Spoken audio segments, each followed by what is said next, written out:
तो जब गिरवी की बात आ जाती है ना, देखो किसी का घर गिरवी हो जाए ना तो उसके दिमाग के तख्ते ही उठ जाते हैं। घर गिरवी, बाप रे। तो कुछ ऐसे शब्द हैं यहाँ पर, फोक्लोजर, रिडम्पशन, ये दो जो मतलब है ना, अगर इनका मतलब ही नहीं समझ पाए ना तो ऑर्डर 34 समझने के लिए आसान नहीं है अपने लिए। तो पहले तो ये बता दूं कि जब कोई घर गिरवी होता है तो कितना दुख होता है ना। तो यहाँ पर पहले तो आप ये समझो कि फोक्लोजर का मतलब क्या होता है। ठीक है, अपनी, देखो, 1 एकड़ की प्रॉपर्टी है। 1 एकड़ का मतलब क्या होता है? वेरी बिग प्रॉपर्टी, बहुत बड़ी प्रॉपर्टी है। ठीक है, उसमें कानूनन कुछ डॉक्यूमेंट्स बनते हैं। ठीक है, आपके यहाँ पर क्या बोलते हैं, म्यूटेशन एंट्रीज होती है, 712 एक्सट्रैक्ट होता है जो बताता है कि पहले मालिक कौन था, अब मालिक कौन है, इसने किसको बेचा, कब बेचा, ये प्रॉपर्टी कब की है। देखो आपको चेन पता है मैम। ना कि चेन, लेकिन आपको पता है, मैं आपको एक बात बता दूं, जब लोग इंडिया पाकिस्तान हुआ था, ठीक है, डिवीजन हुआ था, पाकिस्तान से लोग इंडिया आ गए थे, जो हम लोग ने पार्टीशन जो हुआ था इंडिया पाकिस्तान के बीच में, तो हम सब सब सब हिंद सिंध सब सब बोल रही हूँ मैं, हम कुछ भी लेके नहीं आए थे वहां से, क्योंकि हमें तो वहां से निकाल के बाहर का रास्ता दिखा दिया गया था। हम सब लड़ाइयों से यहाँ से वहां हो गए थे। ठीक है, यानी कि आपके पास कुछ भी नहीं था उस समय। तो गवर्नमेंट ने ही आपको प्रॉपर्टी दे दे के ये किया, क्योंकि तभी मिलिट्री एरियाज हुआ करती थी। क्या होता था, ओपन लैंड्स हुआ करती थी। कहाँ घर हुआ करते थे, कहाँ होते थे घर? आप लोगों को गवर्नमेंट ने पट्टे दिए, जमीन दी, उन जमीनों के ऊपर आपके दादा, आपके परदादा के दादा, उन्होंने जमीन लेने के बाद में घर बनाया। ठीक है, उसके बाद आपने प्रॉपर्टी के पेपर्स बनाए, उन सब चीजों को अपने नाम पे करना स्टार्ट किया, तभी तो एक प्रॉपर्टी, आपका एक घर बना ना। वरना आपके पास क्या था? कुछ भी नहीं था आपके पास जब यहाँ पे आप आए थे। तो अपनी प्रॉपर्टी जब राइट आप किसी भी पैसे देकर वापस लेना चाहते हो तो उसको बोलते हैं राइट ऑफ रिडम्पशन। एक होता है मॉर्गेटर, एक होता है मॉर्गेजी। पहले तो ये समझो कि मॉर्गेटर और मॉर्गेजी है कौन, फिर आपको समझ में आएगा कि रिडम्पशन का मतलब क्या है, फोरक्लोजर का मतलब क्या है। मैम बेसिक समझ टीपीएस ले लो। रिलेट करेगा ना ये? हाँ, टीपीए में पढ़ा जाता है। Yes, transfer of property act में ये सब कुछ है। मॉर्गेटर कौन है, मॉर्गेजी कौन है? यस देखो, मैम। मॉर्गेटर वो होता है जो पैसे लेता है या देता है। किसी को पता है मॉर्गेटर कौन होता है? मैम पैसे जो लेता देता है। है। अभी देखो, ये देता है, ये बोलती है लेता है। मॉर्गेटर मैम कौन जो होता है? देता है वो मॉर्गेजर होता है, जिसको दिया जाता है वो मैम वही तो मॉर्गेजी बोल रहे हैं, होता है। जो देता है। मैम फोर क्लोजर कराएगा जिसने पैसे दिए हैं, और मैम रिडेम्पशन कराएगा वो जिसने पैसे लिए हैं, और सेल का मैम लिए सेल हैं। लिया। यस, ये रिडम्पशन और फोरक्लोजर का मतलब बहुत ध्यान से समझो, तो आपको आगे पढ़ने के लिए बहुत आसान हो जाएगा। क्योंकि हमने देखो प्रिलिमिनरी डिक्री समझा है, फाइनल डिक्री हम ऑलरेडी पढ़ के आए हैं, डिक्रीज के बारे में तो हम पीएचडी ऑलरेडी करके आए हैं। तो ये मॉर्गेजर और मॉर्गेजी के बारे में तो समझो कि मॉर्गेजर, जैसे इसने बता दिया, जो पैसे ले रहा है वो मॉर्गेटर, जो पैसे दे रहा है वो मॉर्गेजी। बस ये तीर कमान दिमाग में डाल दो, मॉर्गेटर कौन है, मॉर्गेजी कौन है। ठीक है, अब फोक्लोजर, मॉर्गेटर पैसा नहीं दे रहा है तो क्या किया जाएगा, लोन को फोक्लोज किया जाएगा।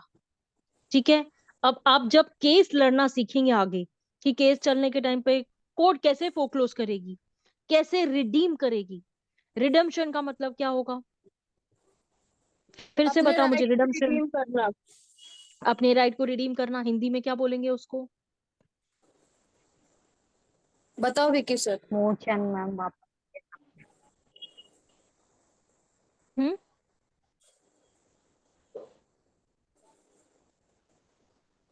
क्या मोशन बोलते हैं? होता है ना, मोचन, मोशन यस। वापस लेना। यस यस, मोचन वापस लेना। परफेक्ट परफेक्ट परफेक्ट, सही सही सही। हमने राइट टू रिडम्पशन जो, उस्मा मैं आपको बता दूं कि सेक्शन नंबर 60 के ट्रांसफर ऑफ प्रॉपर्टी एक्ट में पड़ा हुआ है। ठीक है, ओके, याद आया। आगे बढ़ते हैं, आगे बढ़ते हैं। रूल नंबर 1 क्या बोलता है? Parties to the suit for foreclosure of sale and redemption.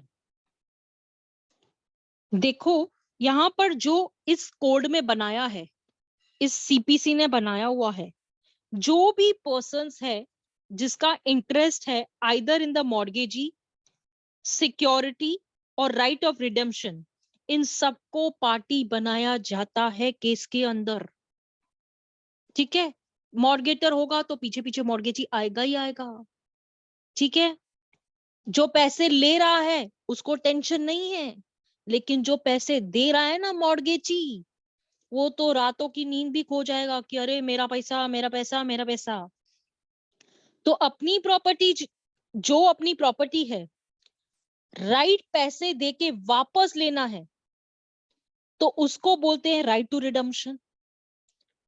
ठीक है, पैसा देके वापस लेना अपनी प्रॉपर्टी, उसको बोलते हैं राइट टू रिडम्पशन, जो आता है section number 60 transfer of property act. हाँ, अब मैम, पूछो। जैसे बैंक वाले हैं, बैंक का सारा लोन दे दिया हमने और हमने अपनी प्रॉपर्टी विड्रॉ करा ली, तो वो रिडम्पशन हो गया। और अगर यस, हम पे नहीं कर पाए तो वो जो है क्या वो कहते हैं, फोरक्लोज कर देगी, लोन वो फोरक्लोज कर देगी। टाइम निकलने के बाद। Okay ma'am. यस, ठीक है, आगे बढ़ू। Yes ma'am. एक्सप्लेनेशन क्या बोलता है? अ पुनीस mortgagee. Now what do you mean by पुनीस? PUISNE, इसका मतलब क्या है?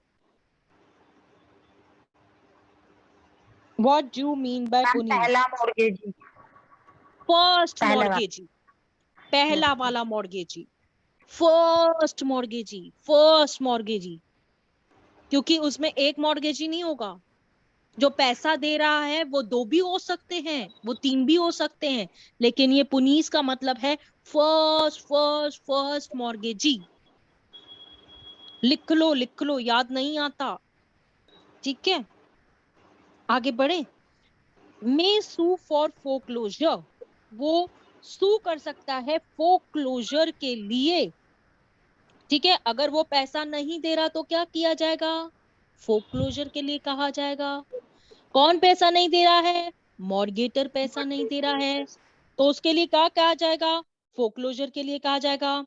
मॉर्गेजर पैसा नहीं दे रहा, फ्लो क्या करेंगे? फोरक्लोजर कर देंगे। ठीक है, यहां तक समझा?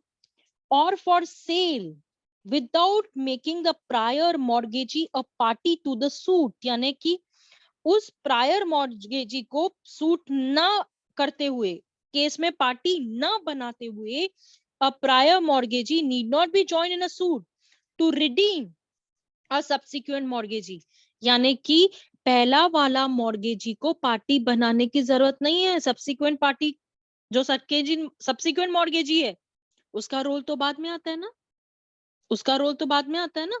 तो पहला अपना, बाद का बाद में देखा जाएगा। थोड़ा समझा? थोड़ा क्लियर हुआ? ठीक है, आगे बढ़ू? पक्का ना विक्की? मैं आपसे पूछूंगी, लड़कियां नहीं बोलती है, लड़के बोलते हैं यस। नहीं जा रहा है दिमाग में।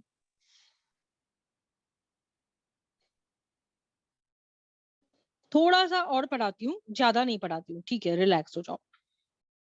रूल नंबर 2 बोलता है प्रिलिमिनरी डिक्री इन अ फोरक्लोजर सूट, यानी कि प्रिलिमिनरी कौन सी डिक्री हुई? ये टेम्पररी, पार्टली, पहले वाली डिक्री है ना, ये वो वाली डिक्री है जो टेम्पररी भी बोला। अब उसमें फोरक्लोजर कैसे करवाएंगे? ऐसे कराएंगे, ordering that account be taken of what was due to the plaintiff हाँ, what was due to the plaintiff at the date of decree, यानी कोर्ट को क्या बनाना पड़ेगा, कोर्ट को क्या बनाना पड़ेगा, मॉर्गेज का चार्ज, इंटरेस्ट, खर्चा मिलाकर अमाउंट बनाना पड़ेगा। सारा खर्चा कितना हुआ, इंटरेस्ट कितना है, वो सारी चीजों का अकाउंट बनाना पड़ेगा। क्लियर सब क्लॉज से? Next, principal and interest on the mortgage, कि हमारा जो मूल पैसा था वो कितना है, ब्याज कितना है, उस गिरवी जो चीज रखी गई है ना उस मॉर्गेज के ऊपर कितना ब्याज है, कितना इंटरेस्ट लगने वाला है। ठीक है, उसके बाद में the cost of the suit if any awarded to him, अगर उसमें कोई कॉस्ट लगा है, कोई सूट के ऊपर जो भी कॉस्ट लगा है, अगर उसे कुछ दिया गया है तो वो भी चीज यहाँ पे देखी जाएगी। ठीक है, other cost, charges and expenses properly inquired by him upon the date of request of mortgagee together with interest thereon। अब देखो, अगर फाइनल डिक्री पास हो जाती है तो ये सारी चीजों को लिया जाता है कि इंटरेस्ट कितना था, प्रिंसिपल कितना था, फोक्लोज करना है क्या रिडीम करना है, ये सब चीजों को ध्यान में रख के कोर्ट उस चीज के ऊपर अपना फैसला करती है। पहले तो प्रिलिमिनरी डिक्री हुई, वो तो ठीक है, उतना इंटरेस्ट कितना, समझे? क्लियर? मैम हाँ होंगे उसके बाद फाइनल डिक्री हाँ, में बस बस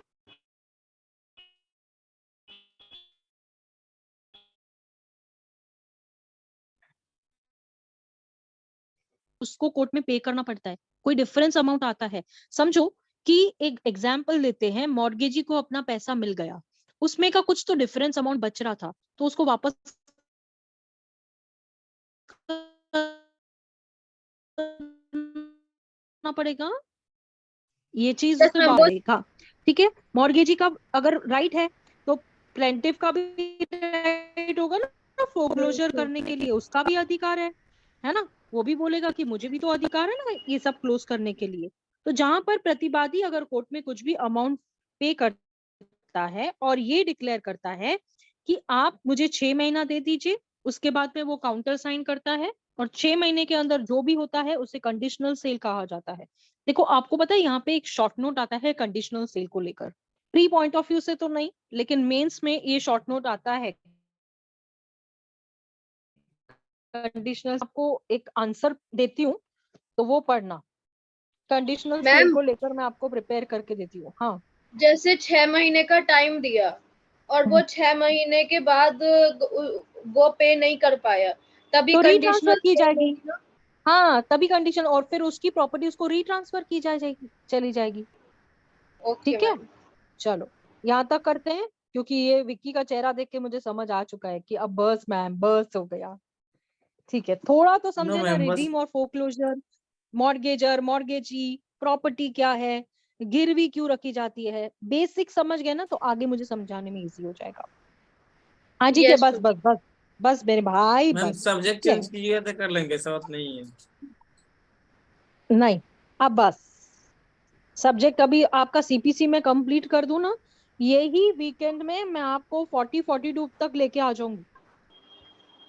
मैम, उसके मतलब बाद आज आईपीसी करा 11 दीजिएगा। तारीख है ना, आईपीसी स्टार्ट करूंगी, आज 11 तारीख है ना, तो 15 तक आप समझ के चलो 41-42 ऑर्डर्स मेरे खत्म हो जाएंगे, 42 ऑर्डर्स तो 100% मेरे खत्म हो जाएंगे। रिकॉर्डिंग स्टॉप करो।